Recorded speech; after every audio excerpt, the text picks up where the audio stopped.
In other news, the US President Donald Trump made over $1 billion in income from his family's cryptocurrency activities during his first year back in office. According to a disclosure from the US Office of Government Ethics, Trump received nearly $550 million from his ties to the startup World Liberty Financial in 2025.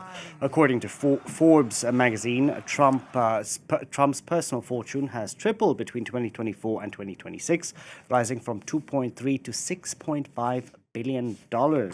We can now bring in our international affairs editor, Rochelle Ferguson-Bouyahi. Rochelle, great to see you. What more do we know about Trump's crypto exploits? Look, what we know, what this mandatory financial report for 2025 shows is that his income from cryptocurrency, something that he kind of scoffed at in 2021, far outpaces the money that he's made from other exploits, for example, real estate, the very thing that catapulted him into the limelight many years ago. Cryptocurrency then taking the lead. You mentioned a few figures there. So 635 million in royalties from a Trump meme coin, a very, you might say, kitsch, the French would say. It's a little bit, it doesn't look like the best coin ever, but it's made a fair deal of money for him. Many, many people bought this. We mentioned as well the World Liberty Financial, which is a cryptocurrency firm, which is run by his son. It's interesting to know it's also run by the children of his special envoy,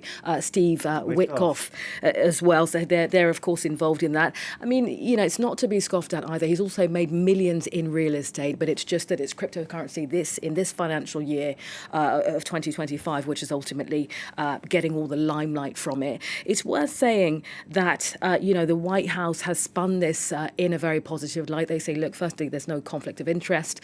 Second of all, Donald Trump is not profiting from the presidency to make even more money. And they say, look, his sons are managing this. All of this cryptocurrency has been put into a trust. And the White House press secretary said yesterday, look, he's actually made the US the center, what does she say, the crypto capital of the world. So the White House putting a very big spin on this.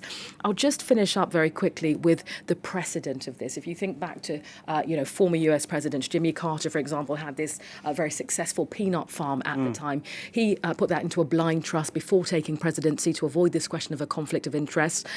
George W. Bush doing the same, getting rid of his interest in the Texas Rangers, again, before taking office. We're seeing Donald Trump doing things his way, perhaps unsurprisingly, and making a lot of money as the leader of the free world. Let's see.